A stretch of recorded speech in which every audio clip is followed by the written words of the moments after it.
E o título dessa mensagem é Entendendo o Agir de Deus em Nossas Vidas.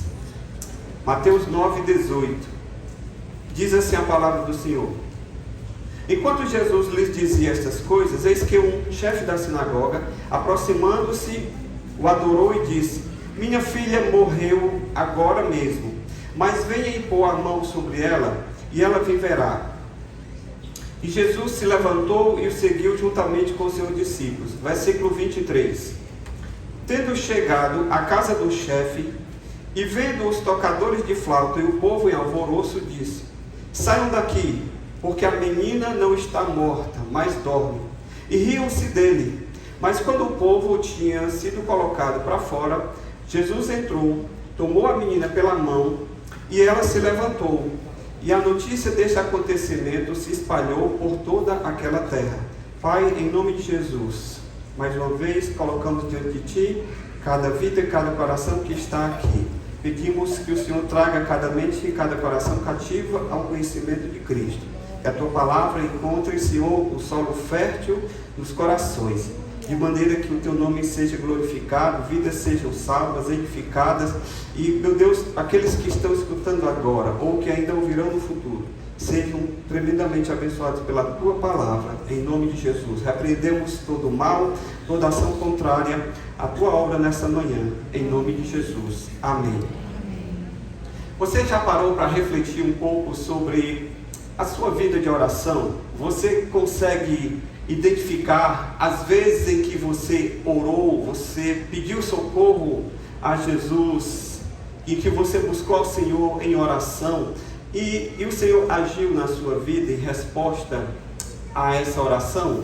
Aqui nós temos um episódio na vida de Jairo, um chefe da sinagoga, que a sua filha estava enferma e chegou inclusive a falecer, e enquanto ela estava enferma, ele procurou a Jesus pedindo socorro, pedindo a intervenção. Com certeza ele já ouvira falar muito de Jesus, e ele então vai e busca ao Senhor, procurando ajuda naquele momento em que com certeza todos os recursos dele já haviam se esgotado.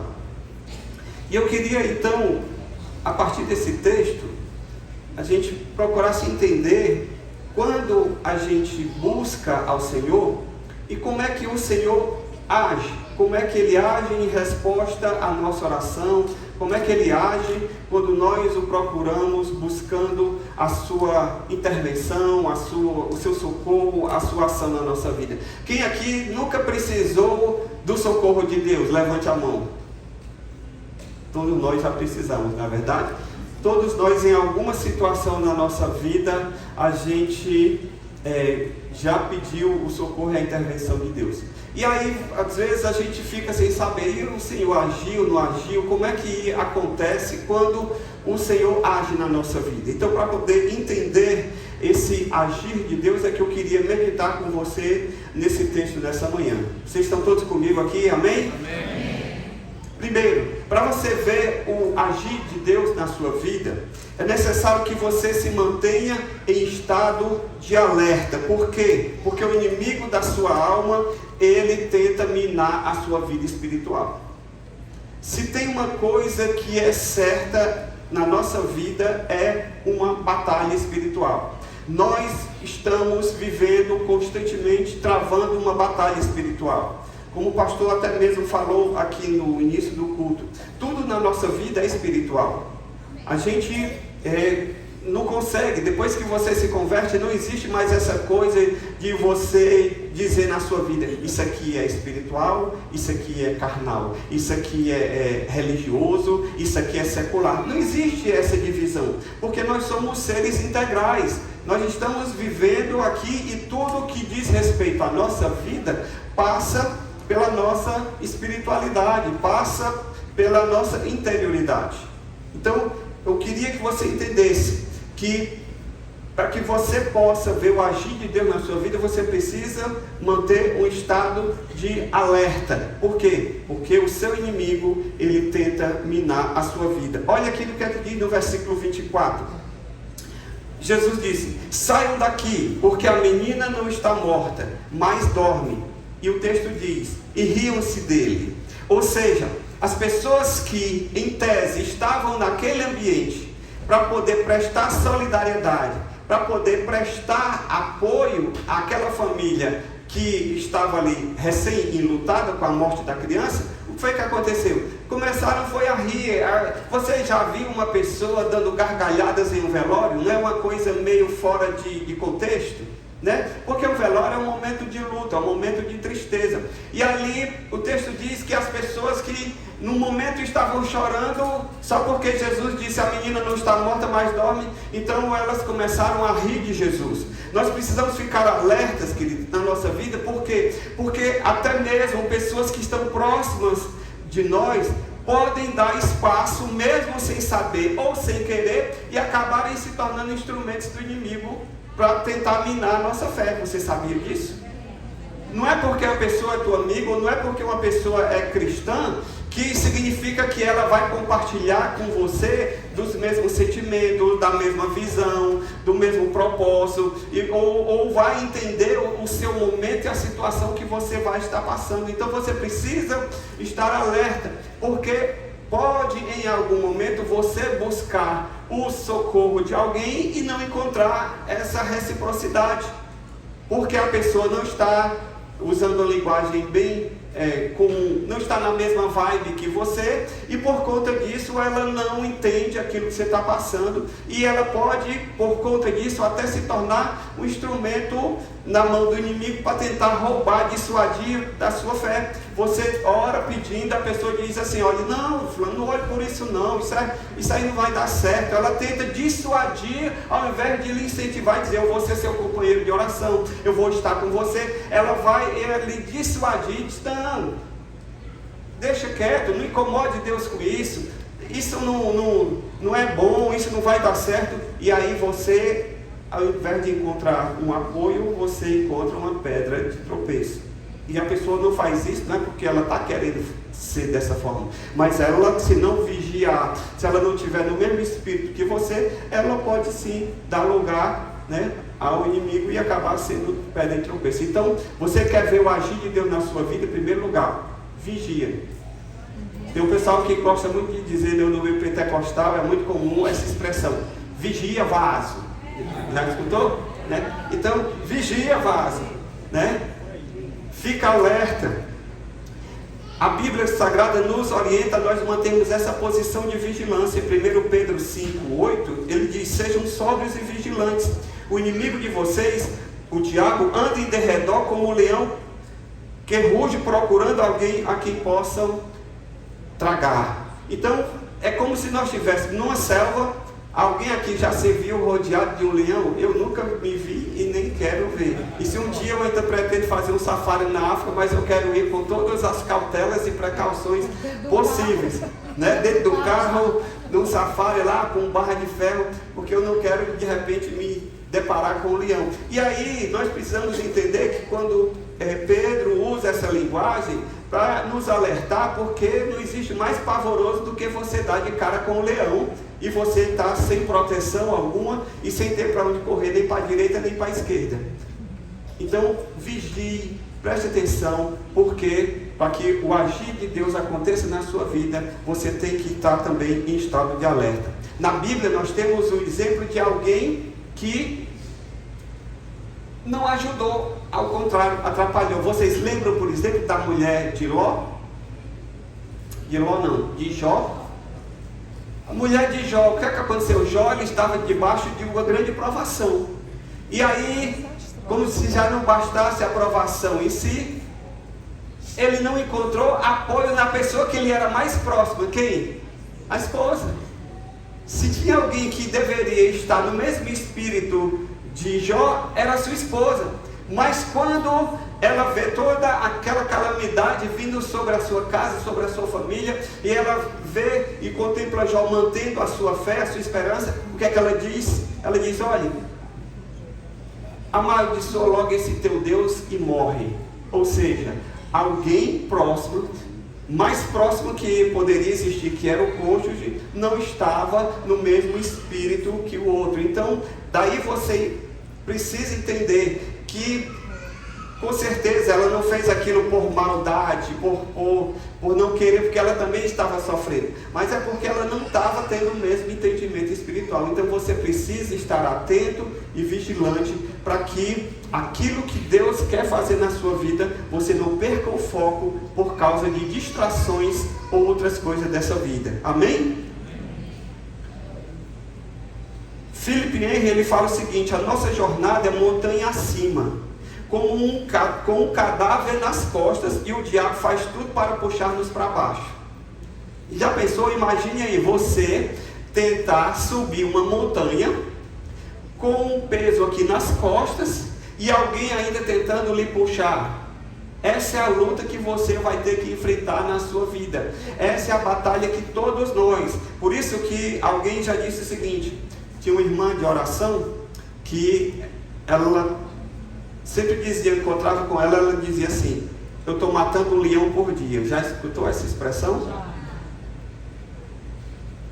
Com certeza hoje o pastor Pedro está com um leão aqui para matar. Ele acabou de falar sobre esse leão. Qual é o leão?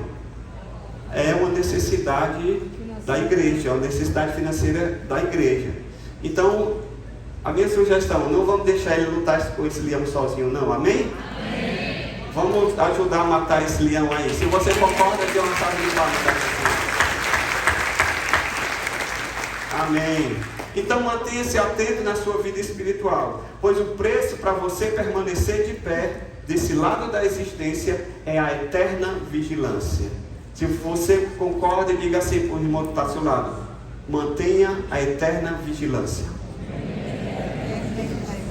Por quê, pastor? Porque eu concordo com o Warren Wiersbe. O Warren Wiersbe é um comentarista bíblico, e ele tem uma frase que ele diz o seguinte: a vida cristã não é um parque de diversões, é um campo de batalha.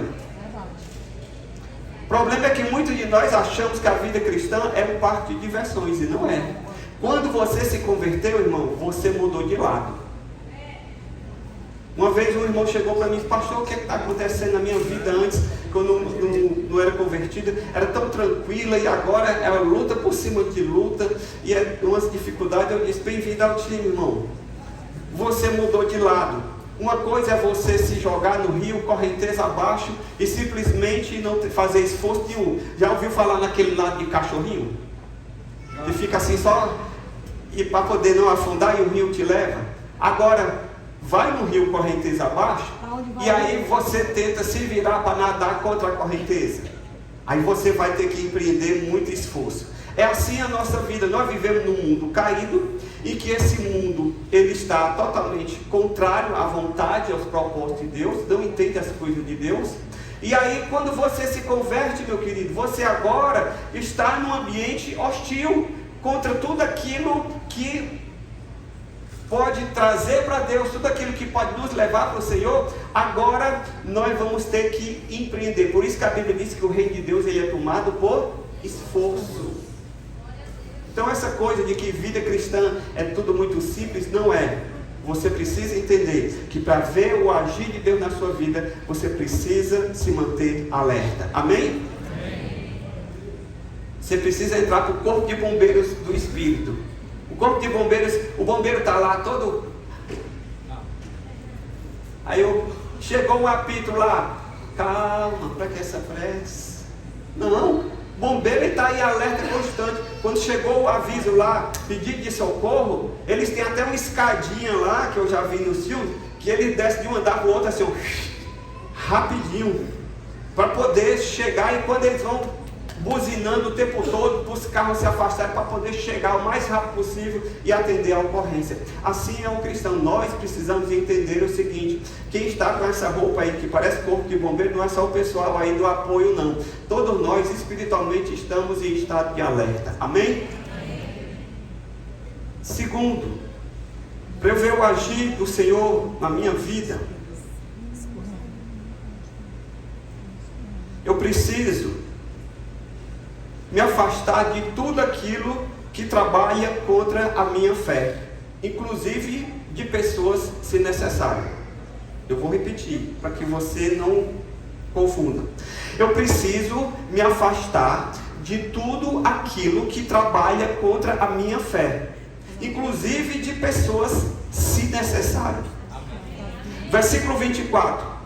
Jesus chegou lá na casa, e o que foi que ele viu as pessoas lá naquele alvoroço, que o texto diz que estava em alvoroço. O que foi que Jesus disse? Saiam daqui. Tem outra versão que diz, retirem-se. Ou seja, porque Jesus sabia que aquelas pessoas que estavam ali, elas não estavam num ambiente de cooperação para a fé de Jairo. Jairo iria chegar ali e iria ter uma ducha de água fria. Ele que estava crendo como ninguém. Por quê? Porque quando ele foi buscar Jesus, a sua filha estava viva ainda. E quando ele pede ajuda a Jesus, ele recebe a notícia de que a sua filha acabara de falecer. Ele poderia muito bem ter dito assim, não, Senhor, a minha filha já faleceu, então deixa quieto, eu já cheguei tarde aqui para o socorro. Não, mas ele creu. E porque ele creu, Jesus foi até a casa dele. E Jesus, quando chegou na casa dele, não viu na casa ali, das pessoas que ali estavam, aquele mesmo ambiente de fé que estava no coração de Jairo. E aí o Senhor disse, eu vou agir aqui nesse lugar, mas para que eu aja, primeiro eu preciso limpar aqui o ambiente. Nós precisamos entender isso, que para que a gente tenha a nossa fé firme e fortalecida, nós precisamos afastar de qualquer coisa que trabalhe contra a nossa fé. Amém? Amém? Se você já está na luta, se você já está na dificuldade, aí eu pergunto, você vai escutar a derrota? Você vai escutar coisa para baixo? Claro que não, você tem que se afastar. E se alguém nesse momento for essa pessoa que estiver tentando minar a sua fé, você não vai ficar com raiva, não vai ficar com ódio da pessoa, mas naquele momento, aquela pessoa ela não está cooperando, então você afasta ali, ainda que momentaneamente, não importa, porque você precisa se manter no ambiente de fé, para que a coisa aconteça na sua vida. Amém? Isso me ensina a ser mais criterioso sobre as pessoas com quem eu compartilho a minha vida, os meus sonhos, as minhas dificuldades, porque muitas não vão compreender e não vão me ajudar. Então, seja criterioso nas suas escolhas, porque dependendo do tipo de situação, aquela pessoa pode mais lhe atrapalhar do que lhe ajudar. O apóstolo Paulo, ele tem isso bem claro na sua mente, quanto à influência maléfica que uma pessoa pode exercer sobre a outra. Quando ele diz lá em 1 Coríntios 15:33, não se enganem, as más companhias corrompem os bons costumes. Irmãos, nós vivemos num ambiente, num mundo caído. É muito mais fácil a gente ser influenciado pelo exemplo negativo do que por um positivo. Já prestou atenção? Por quê? Porque é muito mais fácil a gente destruir do que a gente construir. É mais fácil eu pegar um pouco de água que tem aqui e fazer isso aqui, cooperar com o pastor para ajudar a lavagem do tapete. É mais fácil eu derramar esse pouquinho de água do que eu ir lá no bebedouro para poder pegar a água e colocar de volta. É ou não é? Muito mais, e assim qualquer coisa. É mais fácil a gente dar um chute, jogar isso aqui para baixo e destruir, do que a gente construir algo. Então nós precisamos entender isso. As más companhias corrompem os bons costumes. Você precisa ser criterioso com relação às suas companhias, com relação às suas amizades. Não é que você vai se isolar do mundo, mas não é com qualquer pessoa que você vai compartilhar aquilo que está no seu coração.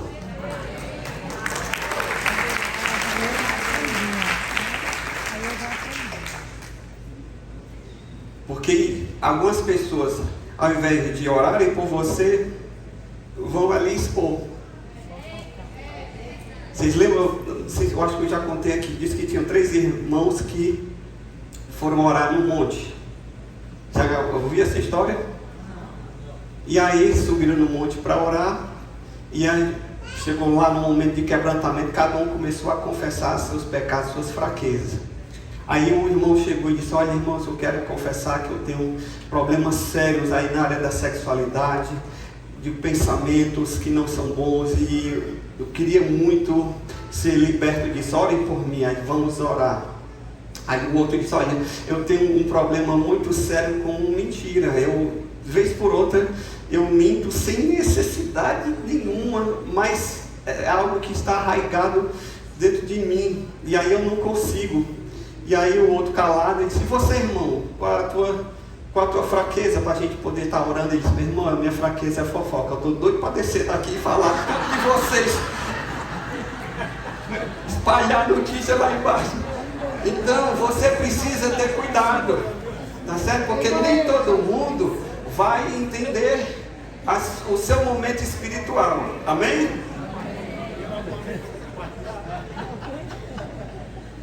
Então seja cauteloso nas suas amizades, nas suas decisões, tanto com relação às suas escolhas, quanto com relação às pessoas, de maneira que você não venha a comprometer o propósito de Deus para a sua vida, e nem o progresso da sua vida espiritual seja parado.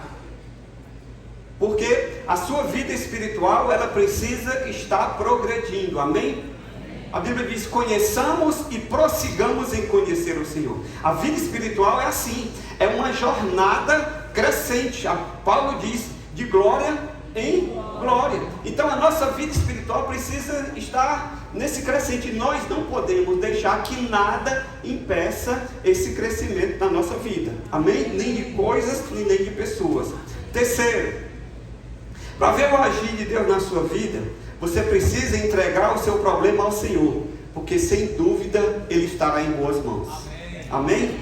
Entrega o seu problema ao Senhor, porque Ele estará em boas mãos. Versículo 25 diz, mas quando o povo tinha sido colocado para fora, Jesus entrou, e aí diz, tomou a menina pela mão, e ela se levantou. Finalmente aquilo que tanto Jairo desejava aconteceu. Jesus tomou o problema em suas mãos. Qual era o problema de Jairo? Era a filha dele que estava enferma e que agora havia morrido. E quando ele leva Jesus para o ambiente do seu problema, que nós falamos sobre isso na primeira parte dessa mensagem, Jesus chega na casa de Jairo e Jesus toma o problema em suas mãos. Você precisa colocar o seu problema nas mãos do Senhor. Por quê? Porque estando nas mãos dele, vai estar em boas mãos. Não deixe que as circunstâncias da sua vida sejam conduzidas por você. Coloque a circunstância da sua vida nas mãos do Senhor, e aí você vai ver o agir de Deus poderoso nas suas vidas. Tudo é uma questão de quem o seu problema, nas mãos de quem o seu problema está. Eu já falei isso aqui uma vez com a ilustração, e eu vou repetir, porque talvez alguém não escutou. Se você pega, por exemplo, uma bola de basquete na minha mão, quanto vale uma bola de basquete na minha mão? Não vale, não vale nada também não, porque você vai ter que comprar, você vai ter que comprar a bola, então ela vale o preço que pagou na loja, ok? Porque a bola, eu não sou jogador de basquete, então se eu for lá no Iguatemi, R$300, R$400, dependendo da marca, a bola de basquete vai valer aquele preço ali que da loja. E depois que sai da loja, pode ser que não valha nada, porque ninguém dá nada mesmo, né? Tudo que só tem valor quando está na loja, já viu? Tirou um carro da concessionária, 30%. Foi embora. Então, uma bola de basquete das minhas mãos não vai valer muita coisa. Agora, a mesma bola de basquete nas mãos do LeBron James, da NBA, quanto vale? Milhões. Por quê? Porque ele tem uma habilidade com aquela bola que eu não tenho. O seu problema nas suas mãos é uma bomba relógio, mas o seu problema nas mãos do Senhor, Ele estará em boas mãos. Amém? Então você precisa entender isso. Coloque o seu problema nas mãos do Senhor. Deixe o Senhor tomar o seu problema. Você pode ter companheiros de oração? Pode. Você pode compartilhar as suas dificuldades com alguém? Pode. Mas primeiro apresente ao Senhor. Não deixe para apresentar ao Senhor quando todas as suas possibilidades já tiverem sido frustradas, e aí você diz, agora só Deus. Oh, irmão, primeiro Deus, primeiro o Senhor, primeiro apresente a Ele, amém? Ele sabe tudo o que se passa conosco. Ele tem pleno conhecimento da nossa vida e das nossas circunstâncias. E Jesus, ele deixa bem claro lá no Sermão da Montanha a necessidade de nós colocarmos as nossas vidas, as nossas necessidades nas suas mãos. Quando ele diz lá em Lucas 12:6, não se vendem 5 pardais por 2 moedinhas, entretanto Deus sabe, Deus não se esquece de nenhum deles, até os cabelos da cabeça de vocês estão contados. Ora, se Deus sabe até quantos cabelos tem na sua cabeça, para alguns aqui não tem muita dificuldade não, né? Pastor Edivan não precisa contar muito, o Henrique também não, Pastor Pedro já está mais fácil de contar, né? Mas alguns aqui já tem bastante cabelo na cabeça. O Yudi ali, ó, tá difícil contar os cabelos da cabeça dele, porque tá cheio. Geralmente o pessoal oriental é bastante pródigo em relação a essa questão. E a Bíblia diz que o Senhor tem até os cabelos da nossa cabeça contados. Então, para mostrar o quê? Ora, cabelo não tem muito valor, apesar de que hoje você pode fazer como a pastora Ruth, corta o cabelo e vende ou doa, no caso dela foi doação, para você fazer uma peruca, né?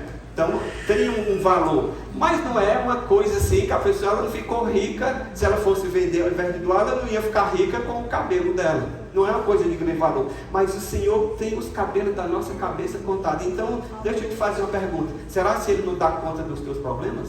Amém? Amém? Se Ele se preocupa em saber os cabelos da nossa cabeça, Ele não se preocuparia muito mais de saber as circunstâncias que afligem o nosso coração?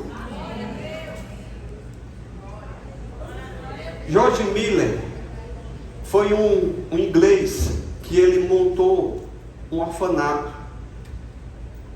no século 17 ou 18, eu não lembro agora. E ele fez um compromisso com Deus. Ele disse: Senhor, eu posso até montar esse orfanato, que Deus colocou o desejo no coração dele, porque na Inglaterra na época tinha muitos órfãos, mas eu nunca vou pedir nada a ninguém. Esse foi o compromisso que ele tinha feito com Deus na época. E sabe o que aconteceu? Quando você lê a biografia dele, diz que ele sempre teve a provisão daquelas crianças e nunca faltou nada. E o George Miller, ele diz o seguinte: o começo da ansiedade é o fim da fé. O começo da verdadeira fé é o fim da ansiedade. Não dá para conviver no mesmo espaço fé e ansiedade. Ou uma prevalece e a outra vai embora, ou vice-versa. Então, a sua ansiedade não vai te ajudar em nada. Escolha, ao invés de cultivar a ansiedade, escolha cultivar a fé. Porque aí você abre espaço para o agir de Deus na sua vida. Amém?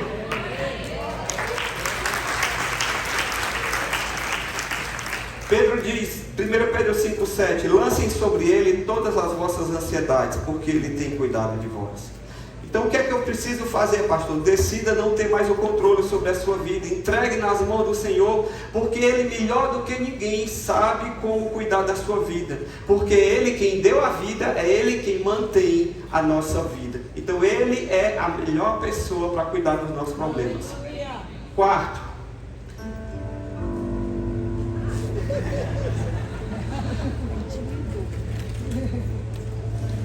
em consequência do agir de Deus na sua vida, sabe o que vai acontecer? Você vai desfrutar da boa vontade do Senhor, porque Ele que tem o poder sobre a vida e sobre a morte. No versículo 25 diz: quando o povo tinha sido colocado para fora, Jesus entrou, tomou a menina pela mão e ela se levantou. Jairo experimentou a boa vontade do Senhor na sua vida. Quando as vozes contrárias foram afastadas, abriu-se a oportunidade para o agir de Deus. E você vai desfrutar da boa vontade do Senhor na sua vida. O diagnóstico da voz humana era o quê? Era morte. Mas o de Jesus era vida. Tanto que ele diz: a menina não está morta, mas dorme. As pessoas apenas zombaram da situação, mas não apresentaram solução. Quem apresentou solução foi Jesus. Quando a vontade de Deus se realizar na sua vida, você vai desfrutar de tudo aquilo que a Bíblia diz que ela é boa, perfeita e agradável. Por que que Jesus pode fazer isso, porque Ele tem poder sobre a vida e sobre a morte. Eu não tenho, você não tem, mas Ele tem a palavra final, amém? Das nossas vidas. Alguém já disse que nunca é vã a nossa confiança e esperança no Senhor. Você não perde por confiar em Deus. Você não perde por esperar em Deus. A Bíblia Sagrada diz que nós nunca seremos confundidos. Paulo fala em Romanos 10:11, toda a Escritura diz, aquele que nele crê não será envergonhado. Nós não seremos envergonhados aqui nessa igreja, amém? As contas vão ser pagas, diga assim, amém? As contas vão ser pagas, diga amém? Nós não seremos envergonhados, irmãos, porque nós cremos no Deus da provisão. A obra de Deus feita com a vontade de Deus, ela conta com os recursos de Deus. Como é que vai acontecer? Daqui para de noite o milagre vai acontecer. Ao final do culto, essa noite, alguém vai chegar para o pastor e vai dizer, nós conseguimos. O Senhor moveu e nós conseguimos, amém?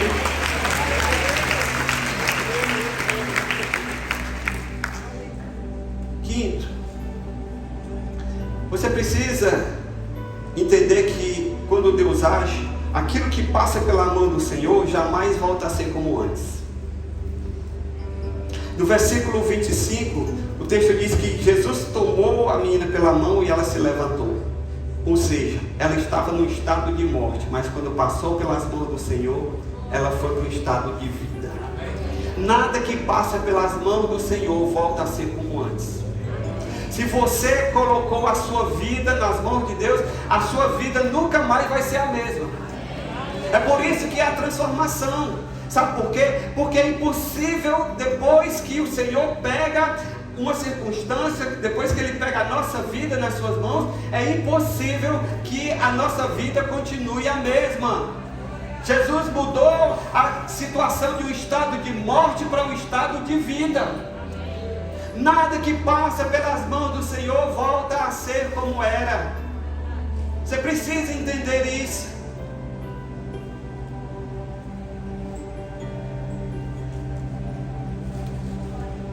Nós temos um exemplo na Bíblia muito simples, a multiplicação dos pães e peixes, lembra? Criança tinha ali, o povo estava com fome e tinha ali, quanto eram 5 pães e 2 peixinhos, conforme diz a Bíblia, e até o pessoal já é tipo de música. 5 pães e 2 peixinhos dava para alimentar a multidão? Não, mas quando passou pelas mãos do Senhor, a Bíblia diz que 12 cestos alimentou uma multidão e ainda sobraram 12 cestos. Sabe por quê? Porque tudo que passa pelas mãos do Senhor não volta a ser como antes. Glória a Deus, você pode dar glória a Deus por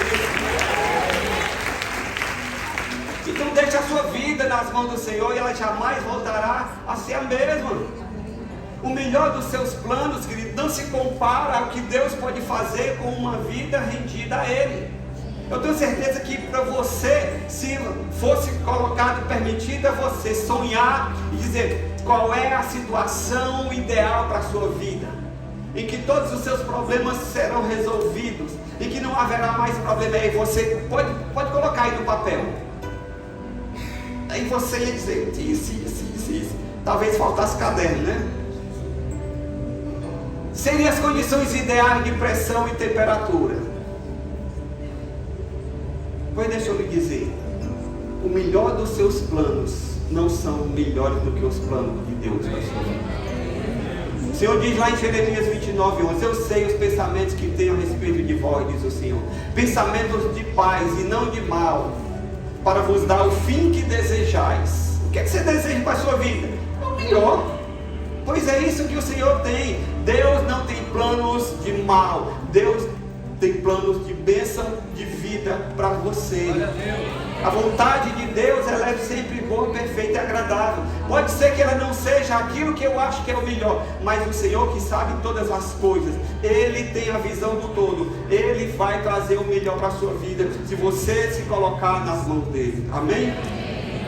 E por fim, em consequência do agir de Deus na sua vida, sabe o que vai acontecer? a sua experiência vai produzir um testemunho que vai glorificar o nome de Jesus. Amém? Glória a Deus. Versículo 26. E a notícia desse acontecimento se espalhou por toda aquela terra. O mais extraordinário não foi apenas o milagre da ressurreição da menina, mas foi o impacto que esse milagre causou em toda a região. Ei, deixa eu te dizer aqui, quando o Senhor agir na sua vida, você vai ter um testemunho para contar. Você vai poder testemunhar e dizer: olha, estava assim, assim, assado, e Jesus entrou com intervenção, e a minha vida não foi mais a mesma. A minha vida mudou. Hoje eu tenho uma experiência. E deixa eu lhe dizer, contra fatos não há argumentos. Satanás pode até tentar minar e dizer: teu Deus não vai fazer isso, teu Deus te abandonou, teu Deus não está olhando para você. E você vai dizer: olha aí, sai de reto, Satanás. Ou então, como dizem alguns, ripa lá para trás. Ou seja, o meu Deus já fez. Sabe quem foi que experimentou isso na vida? Davi, ele havia experimentado livramento do Senhor quando ele estava pastoreando os rebanhos, enfrentando um urso e um leão. E quando ele olhou o gigante Golias lá desafiando os exércitos do Deus vivo, o que foi que ele disse? Olha, o Senhor já foi comigo, eu tenho testemunho aqui na minha vida, eu tenho experiência com Deus, Deus já agiu na minha vida no passado, e o mesmo Deus, a Bíblia diz que Ele é o mesmo ontem e hoje o será, eternamente Ele está aqui comigo. Então esse aí é mais um.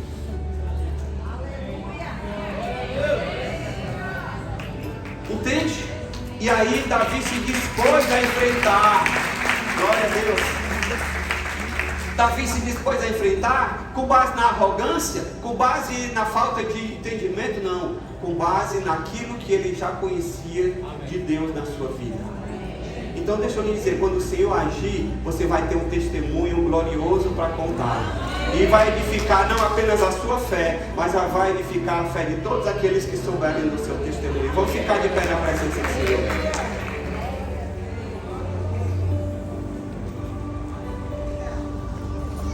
Eu não sei qual é a situação que você está passando aqui. Como foi dito no início do culto pelo pastor, alguns chegaram aqui tranquilos, outros chegaram aqui com o coração pesado, outros chegaram uns alegres, outros podem ter chegado tristes, uns estão com uma situação para resolver, igual essa que a igreja está hoje. Eu não sei se você está vivendo algo parecido, mas eu sei de uma coisa: o mesmo Jesus que agiu na vida de Jairo, ressuscitando a sua filha, é o mesmo Jesus que está aqui hoje. Amém?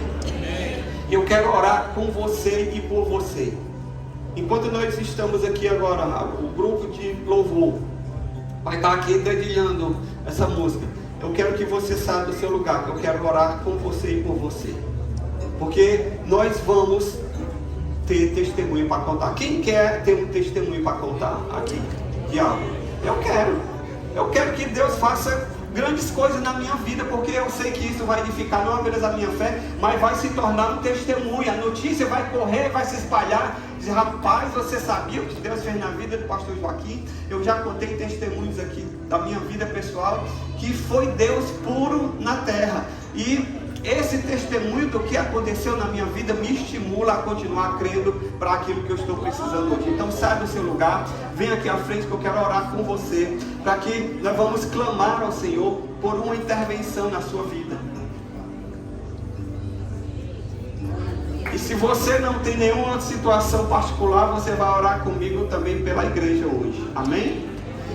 Mas antes disso, tem alguém aqui que nunca entregou a sua vida a Jesus Cristo, que nunca fez uma oração de entrega, colocando a sua vida nas mãos do Senhor, pedindo a Ele que perdoasse os seus pecados, e você hoje não tem certeza de sua salvação? Se você partir dessa vida hoje, eu quero também orar por você. Sabe o seu lugar, e nós queremos lhe incluir nessa oração.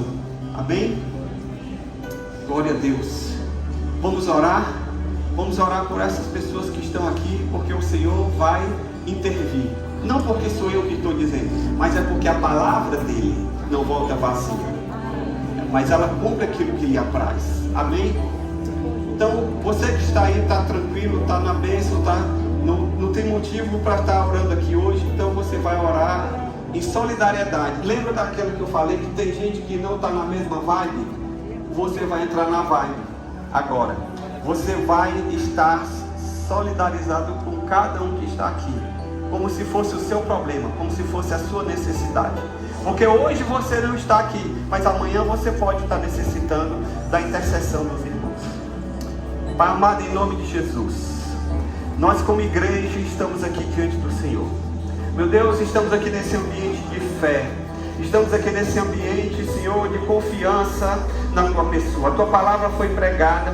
O Teu Espírito Santo instilou fé no coração desses amados para estarem aqui. E por isso agora eu te peço em nome de Jesus uma resposta estratégica, uma ação poderosa e sobrenatural do Senhor nessa manhã, nesse lugar, como disse o pastor, nesse tempo da história. Agora, Senhor, na vida de cada um, faz agora aquilo que eu e ninguém pode fazer, mas o Senhor que agiu na vida da filha de Jairo, trazendo vida sobre ela. Senhor, agora traga vida sobre essas circunstâncias de morte agora, seja enfermidade, sejam problemas financeiros, sejam relacionamentos, em nome de Jesus. Eu quero declarar o poder do Senhor sobre cada vida, sobre cada circunstância. E Senhor, nós assumimos um compromisso de testemunhar daquilo que o Senhor vai fazer, daquilo que o Senhor fez em resposta à oração, o agir do Senhor nessa manhã sobre cada vida, para a glória do Teu nome, em nome de Jesus. Pai, nós oramos, Senhor, também pela nova criação. Meu Deus, vivemos dias difíceis, mas não há tempo difícil para Ti. O Senhor tem controle, ó Deus, o Senhor tem o governo das circunstâncias. E eu te peço que o Senhor faça um milagre hoje. Que o Senhor faça um milagre hoje. Que o Senhor edifique a fé da Tua igreja hoje. De forma, Senhor, que nós possamos terminar esse dia com a notícia de que o Senhor fez maravilhas para a glória do Teu nome. Eu declaro, em nome de Jesus, que cada compromisso vai ser honrado e que a Tua obra não vai sofrer solução de continuidade, para a glória do Teu nome, em nome de Jesus. E o povo de Deus confirma dizendo amém.